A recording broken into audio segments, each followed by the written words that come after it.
अब हम कुछ और एग्जाम्पल देखते हैं, एक और सॉन्ग देखते हैं जो एक इंग्लिश सॉन्ग सभी ने सुना होगा, नर्सरी राइम है, छोटे बच्चों ने तो सुना ही होगा, ट्विंकल ट्विंकल लिटिल स्टार। ठीक है, अब ट्विंकल ट्विंकल लिटिल स्टार में क्या होता है कि इस सी से हम बजाते हैं ट्विंकल ट्विंकल, तो थोड़ा ऐसा सीधा सीधा नहीं है जैसे 1 2 3 4 5 ऐसा नहीं है, ये है इस नोट को 2 बार फिर इस नोट को 2 बार। ठीक है, तब वो गाना बजेगा। पहले मैं आपको एक बार बजा के दिखाता हूँ।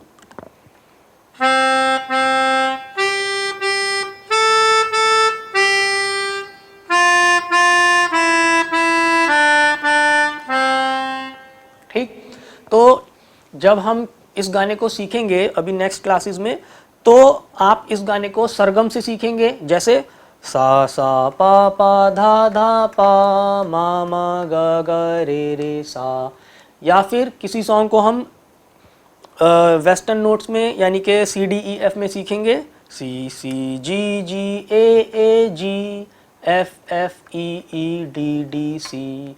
तो उसके लिए आपको पता होना चाहिए कि कौन सा नोट सी है, कौन सा नोट जी है, या कौन सा नोट सा है, कौन सा नोट रे है, कौन सा गा है ना, वो आपको पता होना चाहिए। तो इस गाने में अभी के लिए हम ऐसा कर सकते हैं कि सुरों को नंबर दे सकते हैं, जैसे 1 2 3 4 5 6 7 8, 1 2 3 4 5 6 7 8। तो इस सी पे, इस सी को अगर आप ए मानेंगे तो इस एक को 2 बार बजाएंगे, सी सी 1 1 ऐसे। उसके बाद 1 1 के बाद क्या होगा, 1 2 3 4 5, 5 को बजाएंगे तो क्या बनेगा 1 1 5 5।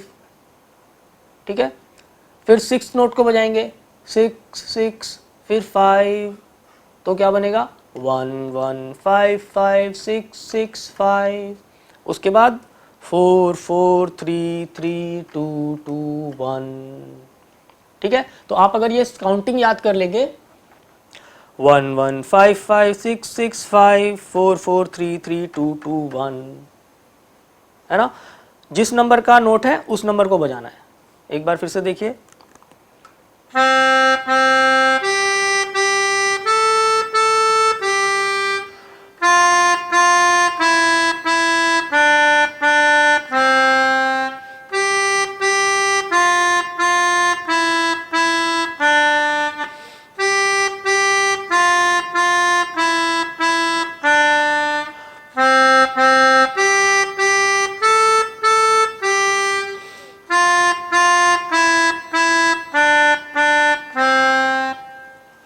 तो ऐसे नंबर से भी हम ये सॉन्ग को बजा सकते हैं।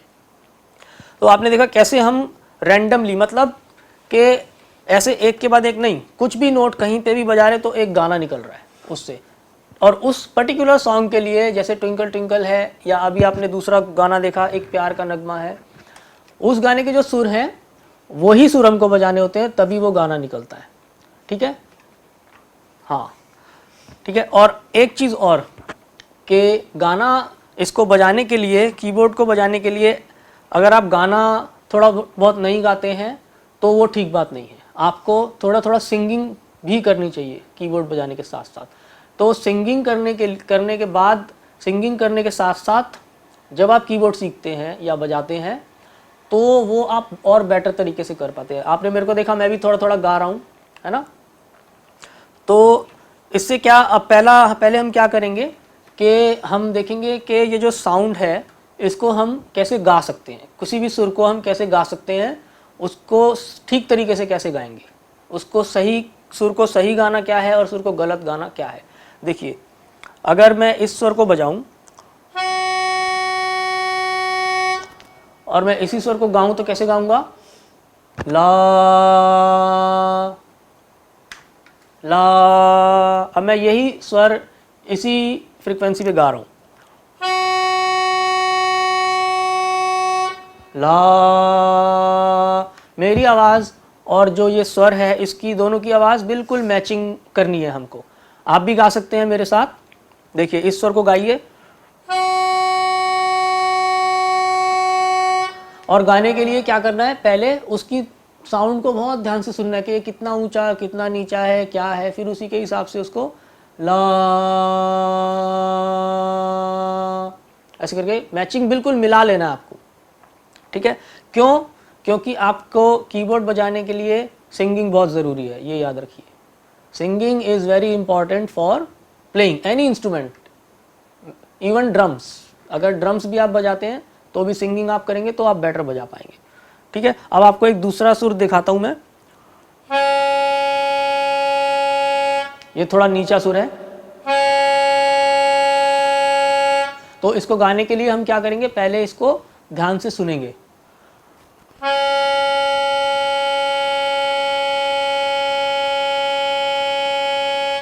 और फिर ऐसी ही आवाज़ हम गाने की कोशिश करेंगे।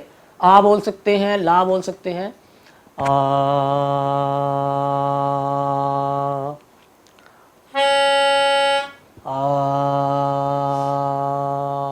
अगर आपकी आवाज़ ऐसी होगी आ, तो वो मैचिंग नहीं होगा, या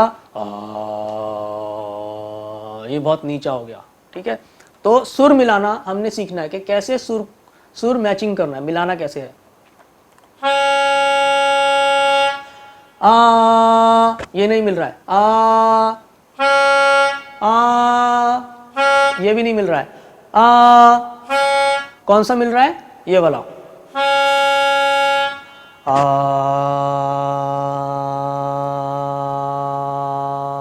तो आपको भी सभी को इंस्ट्रूमेंट बजा के एक सुर बजा के ऐसे बजाना है, उसके साउंड को सुनना है और उसी टाइम उसके साथ साथ आ बोल के लंबा स्वर गाना है,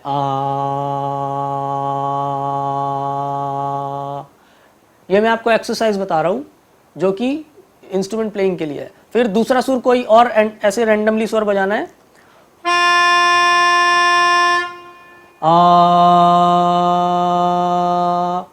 सुर का मिलान, सुर की मैचिंग, उसको मिलाना है। फिर कोई और सुर बजाना है, नीचा, ऊंचा, मिडल कुछ भी बजाना है।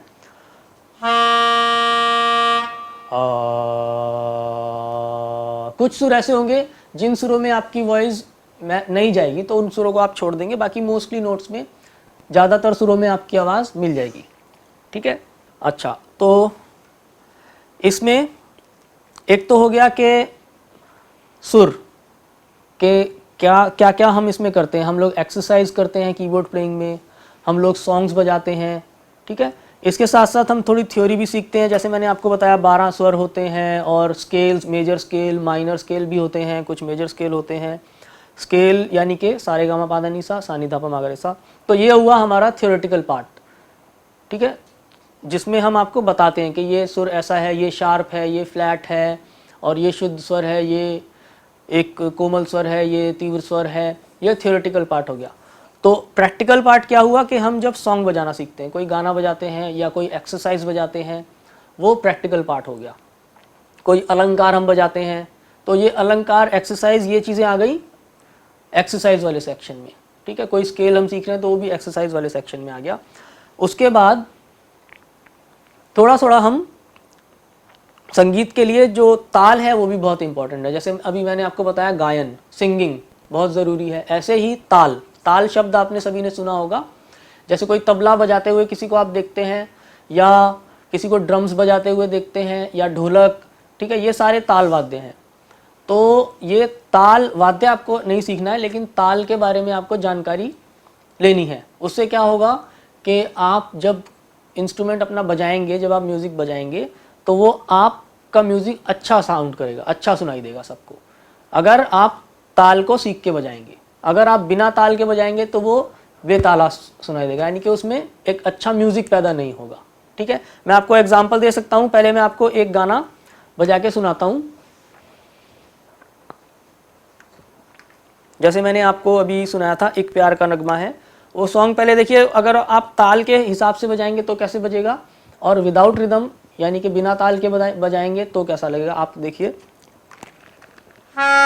तो ये गाना मैं बिल्कुल ताल में बजा रहा हूँ, ला ला ला ला ला ला ला, ये ताल होती है, ला ला ला ला ला ला ला ला।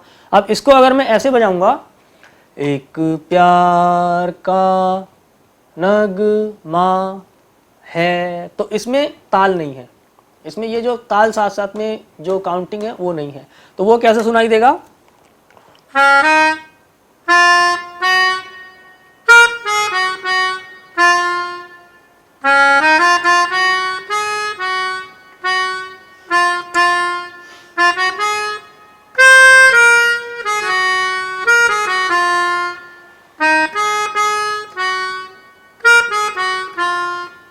राइट? तो अच्छा लगा? नहीं लगा, है ना? अच्छा कौन सा लगा?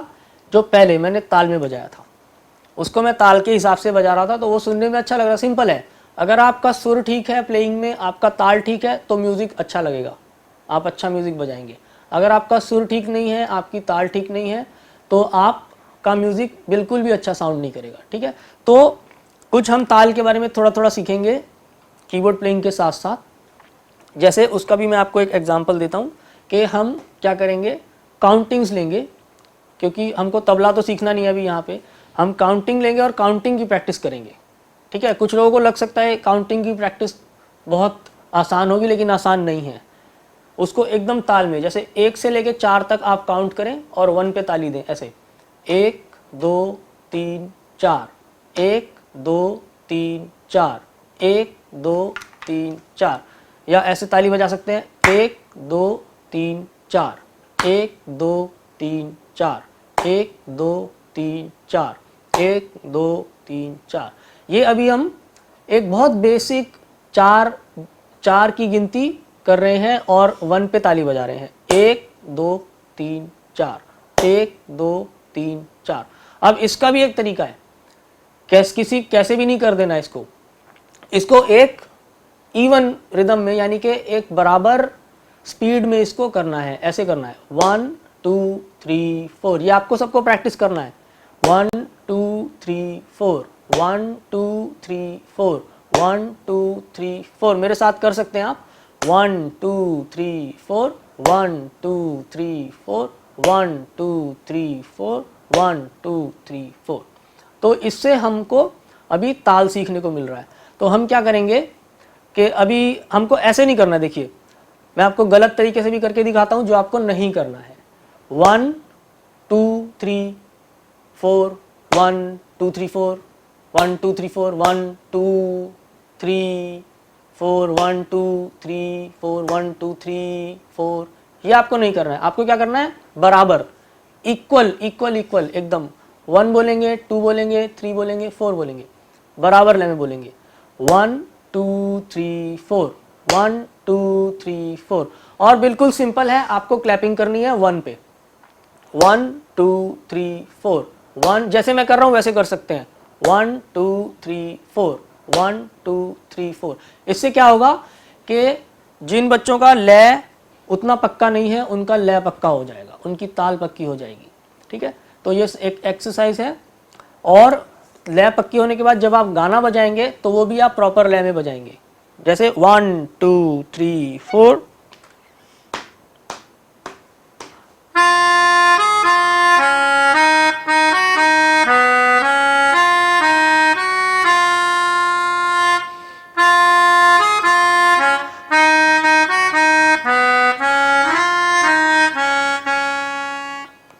बिल्कुल लय में बजाएंगे।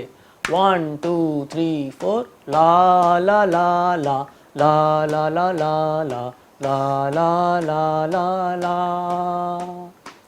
ठीक, तो ये हुआ ताल के बारे में। इसमें कुछ गिनती होती है, कुछ काउंटिंग होती है, जो कि हम लोग क्लैपिंग के साथ करते हैं। और इसमें एक चीज़ का ध्यान रखना होता है कि जो ताली है वो 1 पे बजानी है। ठीक है, और ये जो गिनती है, अभी मैंने आपको 4 की गिनती बताई, कभी 3 हो सकता है, कभी हम 1 2 3 1 2 3 करेंगे, कभी 5 7 9 11 कुछ भी हो सकता है। ठीक है, ये ताल है। और हर चीज़ जो भी आप सॉन्ग बजाएंगे, कुछ भी बजाएंगे, वो सारा आपको लय में बजाना है, ताल में बजाना है, बेताल नहीं बजाना।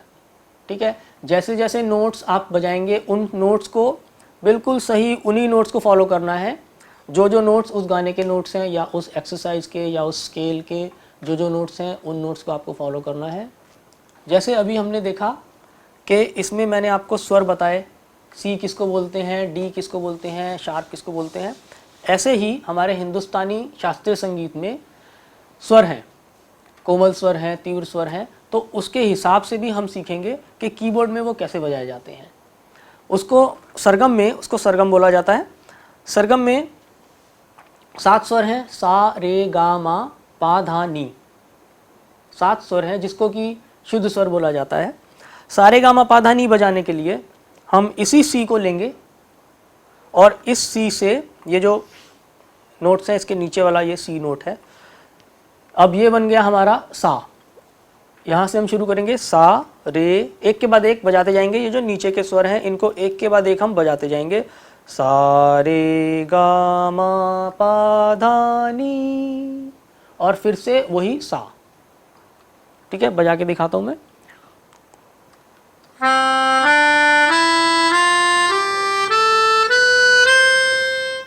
तो अब ये क्या बन गया, सा रे गा मा पा धा नी सा।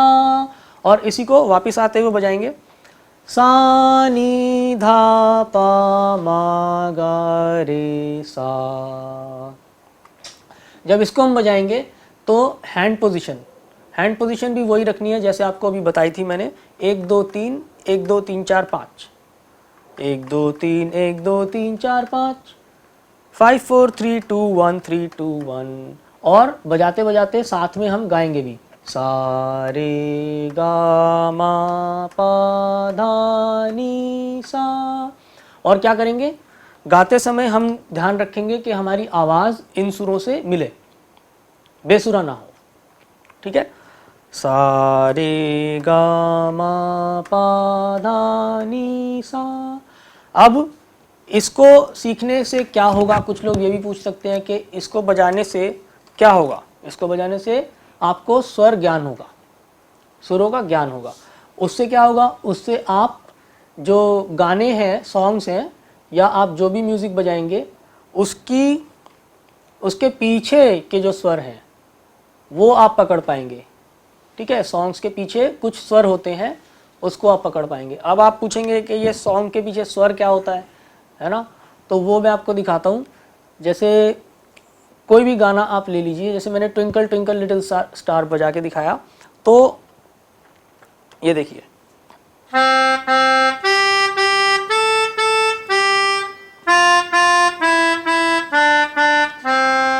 या फिर लकड़ी की काठी, काठी पे घोड़ा आपने सुना है, ये देखिए।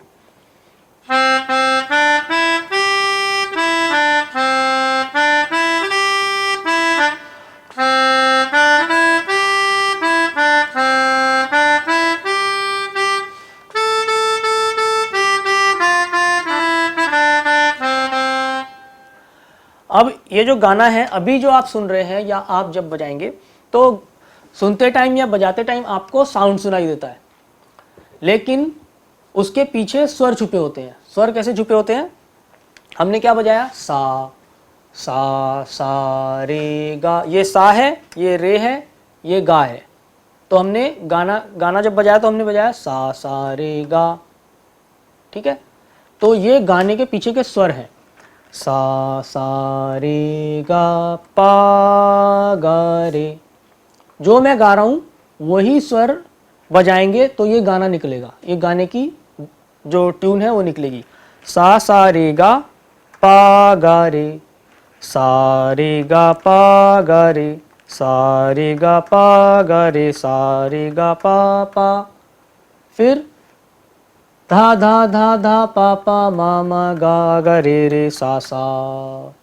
तो सबसे पहले आपने सरगम सीखी, सा रे गा मा पा धा नी सा नी धा पा मा गा रे सा। फिर हमने आपको बताया कि इस गाने में ये स्वर हैं, फिर आपने उन स्वरों को बजाया, सा रे गा पा गा रे, सा रे गा पा गा रे, सा रे गा पा गा रे, सा रे गा पा पा, धा धा धा धा पा पा मा मा गा गा रे सा सा। फिर आपने जब उन स्वरों को बजाया तो वो जो साउंड निकला वो उस गाने का साउंड निकला, राइट। ऐसे ही एक और सॉन्ग देखते हैं।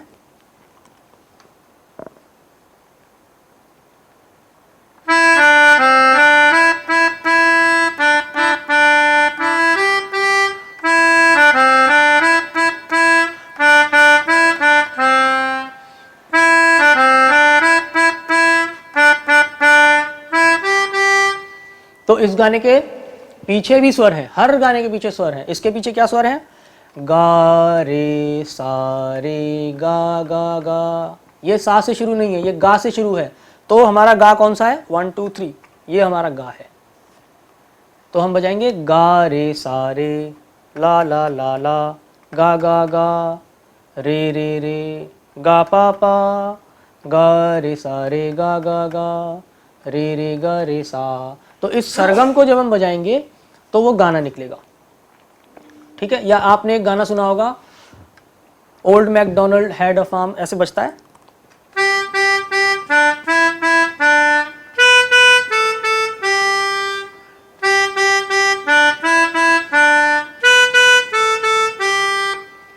ठीक है, तो इसमें क्या है? वही स्वर है। फिर से देखिए,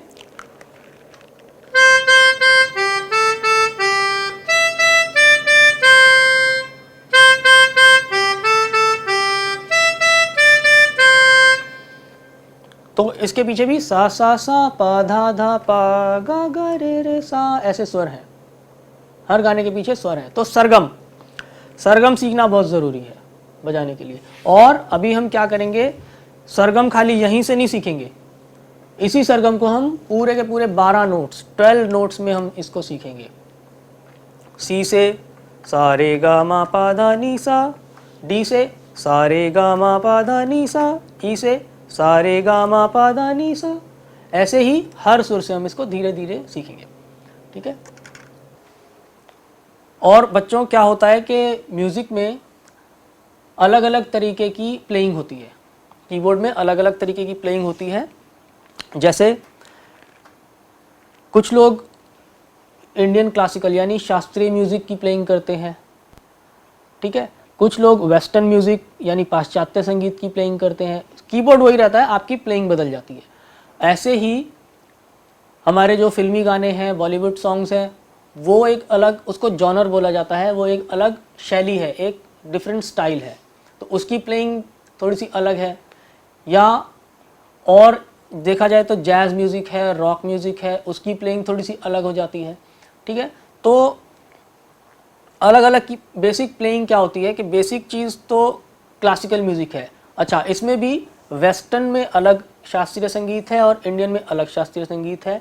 यहाँ पे जो हम सीखेंगे दोनों का थोड़ा थोड़ा मिक्सचर हम लोग सीखेंगे, ना खाली इंडियन ना खाली वेस्टर्न, हम दोनों को मिला के सीखेंगे।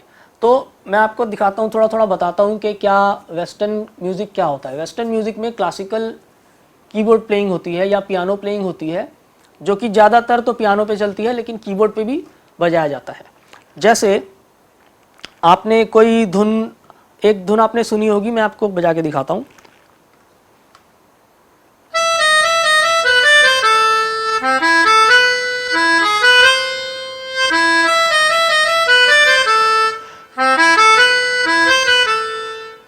ठीक, तो ये जो सॉन्ग है ये वेस्टर्न क्लासिकल का सॉन्ग है।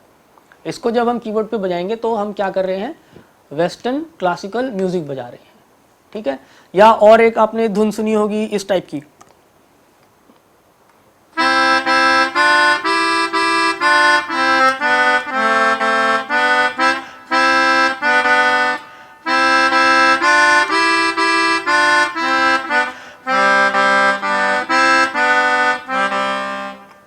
इस टाइप की। या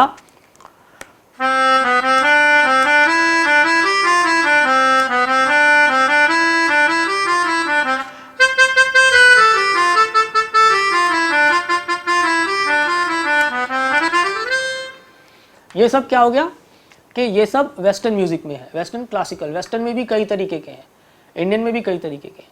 तो ये हुआ वेस्टर्न क्लासिकल के हिसाब से जो प्लेइंग है, ठीक है। और कुछ इंडियन क्लासिकल के हिसाब से, जैसे मैंने सारे गामा पा धा नी सा आपको बताया, तो वो प्लेइंग अलग है, उसमें राग आ जाते हैं, उसके अंदर बंदिशें आ जाती हैं। तो वो थोड़ा मैं आपको एग्जांपल देता हूँ कि वो किस टाइप की शास्त्रीय संगीत से अगर आप बजाएंगे तो वो किस टाइप की प्लेइंग है।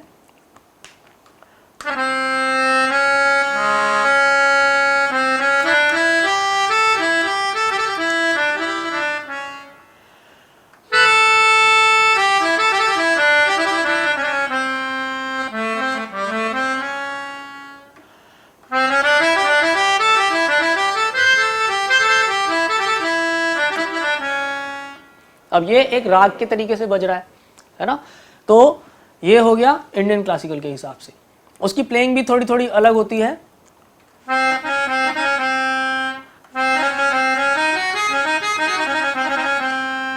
इस टाइप की चीज़ें उसमें ज़्यादा आ जाती हैं। ऐसे ही जब हम और किसी तरीके का म्यूज़िक सुनते हैं, जैसे जैज़ म्यूज़िक है या रॉक म्यूज़िक है या ब्लूज़ म्यूज़िक है, या फिर हमारे भारत में इतने सारे संगीत हैं, राजस्थान का अलग म्यूज़िक है, हिमाचल का अलग म्यूज़िक है, कश्मीर का अलग म्यूज़िक है, नीचे साउथ का अलग म्यूज़िक है और नॉर्थ ईस्ट का अलग म्यूज़िक है। तो ये कई सारी चीज़ें, बहुत सारी चीज़ें हैं सीखने के लिए, ये अलग अलग तरीके की, और इसमें प्लेइंग भी आपकी चेंज हो जाती है इसके हिसाब से। ठीक है, तो ये थोड़ा थोड़ा आप देखेंगे कि कैसे अलग अलग जॉनर्स यानी स्टाइल कीबोर्ड के अंदर बजाए जाते हैं। सारे के सारे स्टाइल, मोस्टली सभी स्टाइल आप बजा सकते हैं कीबोर्ड के अंदर, एक्सेप्ट के जैसे कुछ जो चीज़ें गले से कुछ खास चीज़ें हम लोग गाते हैं वो चीज़ें कीबोर्ड में नहीं निकलती हैं। बाकी 99% सब कुछ निकल जाता है, सब कुछ बच जाता है। ठीक, कीबोर्ड में एक बहुत ही इम्पॉर्टेंट पॉइंट होता है जो आप ठीक से समझेंगे कि वॉइस उसको बोला जाता है। कीबोर्ड बजाते समय डिफरेंट साउंड्स का यूज़ होता है। ठीक है, वो डिफरेंट साउंड्स में क्या क्या आ जाता है, उसमें आता है पियानो का साउंड, उसमें आता है हारमोनियम का साउंड, उसमें आता है अकॉर्डियन का साउंड। ये जो मैं अलग अलग आपको बता रहा हूँ ये डिफरेंट इंस्ट्रूमेंट्स के नाम है, अलग अलग वाद्यों के नाम है। ये फ्लूट का साउंड आप कीबोर्ड के अंदर बजा सकते हो। आप उसके अंदर एक कॉयर इंस्ट्रूमेंट होता है, जैसे कि बड़े सारे लोग एक साथ में मिलके गा रहे हैं, वो साउंड निकाल सकते हो। एक कीबोर्ड में बहुत खास इफेक्ट होता है, उसको लीड बोला जाता है, लीड इफेक्ट। उसमें एक पतली आवाज़ निकलती है, वो आप बजा सकते हो बहुत अच्छा। तो ये अलग अलग साउंड्स होते हैं। एक बहुत ही इंपॉर्टेंट साउंड होता है कीबोर्ड में जिसको स्ट्रिंग्स बोला जाता है, बहुत लोग उसको यूज़ करते हैं। कोई भी आप गाना सुनिए, फिल्मी गाना अगर आप सुनेंगे तो उसमें स्ट्रिंग्स होगा ही होगा, चाहे वो बैकग्राउंड में बज रहा हो गाने के पीछे पीछे, या बीच में थोड़ा सा जब म्यूज़िक आता है उसमें बजे, तो वो उसमें होता ही होता है। स्ट्रिंग्स का साउंड बहुत इंपॉर्टेंट साउंड है उसके अंदर। गिटार का साउंड कीबोर्ड में आप बजा सकते हैं, वायलिन का साउंड कीबोर्ड में आप बजा सकते हैं, ट्रम्पेट का साउंड आप बजा सकते हैं, और बड़ी सारी ट्रम्पेट्स को एक साथ आप बजा सकते हैं। अच्छा, और कीबोर्ड में क्या कर सकते हैं कि दो इंस्ट्रूमेंट्स को मिला के भी आप बजा सकते हैं। यानी कि अगर आप एक की प्रेस करेंगे तो आपको दो इंस्ट्रूमेंट की, फ्लूट का भी साउंड उसी में आएगा, हारमोनियम का साउंड भी उसी में आएगा, स्ट्रिंग्स का साउंड, पियानो का साउंड, दोनों मिला के उसी के अंदर आएगा। तो ये जो वॉइस है कीबोर्ड की कि कौन सी वॉइस पे बजाना है, इसमें ये बहुत एक इम्पॉर्टेंट पॉइंट है कि जो भी आप बजा रहे हैं कीबोर्ड में कौन कौन से साउंड्स होते हैं ये आपको पता होना चाहिए, और उसको कैसे यूज़ करना है। प्लस एक और चीज़ है कि उसको बजाने का तरीका भी थोड़ा सा अलग हो जाता है। जैसे स्ट्रिंग्स आप बजा रहे हैं तो स्ट्रिंग्स को बजाने का तरीका अलग होगा कीबोर्ड में ही। फ्लूट अगर कीबोर्ड में बजा रहे हैं तो उसको बजाने का तरीका अलग होगा। गिटार अगर कीबोर्ड में बजा रहे हैं तो गिटार बजाने का तरीका अलग होगा। ऐसे ही वायलिन अगर कीबोर्ड में बजा रहे हैं तो वायलिन बजाने का भी तरीका अलग होगा। जो थोड़े हायर लेवल कीबोर्ड्स होते हैं उसमें साइड में एक चीज़ लगी होती है, उसको बोला जाता है पिच बेंडर। उससे क्या होता है, आप एक की दबाएं और उसको अगर आप आगे खिसकाएंगे या पीछे खिसकाएंगे तो उसका साउंड अप डाउन हो जाता है, उसकी पिच अप डाउन हो जाती है। तो वायलिन बजाते टाइम ज़्यादातर लोग उसको यूज़ करते हैं, या कोई और इंस्ट्रूमेंट जैसे लीड इंस्ट्रूमेंट बजाते टाइम उसका यूज़ होता है, उसको बोलते हैं पिच बेंडर। वो भी एक बहुत ज़्यादा इंपॉर्टेंट चीज़ है कीबोर्ड के अंदर जो काफ़ी लोग यूज़ करते हैं इसके अंदर। गिटार बजाएंगे अगर कीबोर्ड के अंदर तो गिटार में क्योंकि 6 स्ट्रिंग्स होती हैं तो उसमें हम सिंगल नोट कम बजाते हैं, लेकिन साथ में हम ज़्यादा नोट्स भी बजाते हैं गिटार के अंदर। ठीक है, उसका साउंड। अच्छा एक चीज़ और, कुछ इंस्ट्रूमेंट्स के साउंड जो है वो सस्टेनिंग साउंड्स होते हैं, जैसे स्ट्रिंग्स है, उसका साउंड एक बार दबाएंगे तो वो चलता रहेगा, ला ऐसे साउंड चलता रहेगा स्ट्रिंग्स का। और गिटार, पियानो, ये जो चीज़ें हैं इनका साउंड जो है वो दबाने के 1-1.5 सेकंड के अंदर वो ख़त्म हो जाएगा। जैसे आपने बजाया टिंग ख़त्म, टिंग ख़त्म, ऐसे, ठीक है। तो कुछ साउंड्स हैं जो लंबे लेंथ के होते हैं, कुछ साउंड्स छोटे लेंथ के होते हैं। कीबोर्ड में एक और चीज़ है जो कि बहुत ही इंपॉर्टेंट पॉइंट है, वो है रिदम। उसके अंदर रिदम्स होती हैं, यानी कि ड्रम सेक्शन पूरा का पूरा उसके अंदर होता है। और कुछ कीबोर्ड्स में हमारे इंडियन रिदम, तबला, मृदंगम, ये सब भी होता है, ठीक है। तो उसका क्या यूज़ है, उसमें आप रिदम, कीबोर्ड में रिदम चला के गाने के हिसाब से उस रिदम के साथ साथ आप गाना बजा सकते हैं। यानी रिदम चल रहा है पीछे, डिकचिक डिकचिक डिकचिक डिकचिक ऐसे, और उसके साथ साथ आप गाना बजाएंगे, वो बहुत अच्छा लगता है सुनने में। आप इधर से गाना बजा रहे हैं, उधर से रिदम बजा रहे हैं। तो रिदम में भी आपके कीबोर्ड के अंदर बहुत सारी रिदम्स होती हैं, वो आपको गाने के साथ के हिसाब से डिसाइड करना होता है कि आप कौन सी रिदम उसमें यूज़ करेंगे। उसके लिए आप एक एक रिदम को चला के आपको सुनना है कि ये कैसा है, ये कैसा है। वो कुछ टाइम में आपको आइडिया हो जाता है कि इस नंबर पे जो रिदम है उसका साउंड ये है, इस नंबर पे वो रिदम है उसका साउंड ये है। और आपको वॉइस का भी ज्ञान हो जाता है कि इस नंबर पे वो ये साउंड है, इस नंबर पे ये साउंड है, ठीक है। तो वॉइस और रिदम 2 मेन चीज़ें हैं कीबोर्ड के अंदर, ठीक। तो ये बेसिक चीज़ें, और भी कई सारी चीज़ें हैं, धीरे धीरे हम लोग सीखेंगे। तो अभी मैंने आपको थोड़ा सा आइडिया दिया कि कीबोर्ड क्या है और इसमें कितने तरीके से हम लोग उसको बजा सकते हैं। शास्त्रीय संगीत के हिसाब से बजा सकते हैं, वेस्टर्न संगीत के हिसाब से बजा सकते हैं, और उसमें बेसिक क्या उसमें इंस्ट्रूमेंट्स हैं, रिदम है, ये सब है। और उसकी सीखने के लिए जो आगे हम क्लासेस में सीखेंगे, एक्सरसाइजेस, मैंने आपको कुछ एक्सरसाइज के एग्जांपल भी दिए, वो हमको बजानी है। हमको स्केल्स बजाने हैं, हमको सॉन्ग्स भी सीखने हैं। सॉन्ग्स में हम पहले इजी सॉन्ग्स लेंगे, जैसे नर्सरी राइम्स आप लोग सीखते हैं, ट्विंकल ट्विंकल लिटिल स्टार, या हिंदी सॉन्ग्स हमारे कुछ जो आसान गाने हैं वो हम लेंगे। और साथ में थोड़ा थोड़ा हम थ्योरेटिकल ज्ञान भी लेंगे, यानी कि जैसे शार्प फ्लैट अभी मैंने आपको बताया, जो समझने की चीज़ें हैं, है ना, म्यूज़िक की चीज़ें हैं। और ताल हो गया, थोड़ा थोड़ा ताल की नॉलेज लेंगे हम लोग, है ना। और कीबोर्ड के इंस्ट्रूमेंट्स या डिफरेंट जॉनर्स मैंने आपको बताया, तो वो सब धीरे धीरे हम लोग सीखेंगे। तो इस इंट्रोडक्शन क्लास में आप लोगों ने देखा कि कैसे कीबोर्ड और उसके बारे में क्या क्या आप लोग कैसे उसको सीख सकते हैं, और अभी फ्यूचर में कैसे उसको आपने प्रैक्टिस करना है, ठीक। तो मैं एक बार फिर अपना नाम बता दूं कि मैं मनीष बाबू हूं, और आपके साथ ये क्लास करके मुझे बहुत अच्छा लगा। अब हम नेक्स्ट क्लास में मिलेंगे। थैंक यू वेरी मच, धन्यवाद।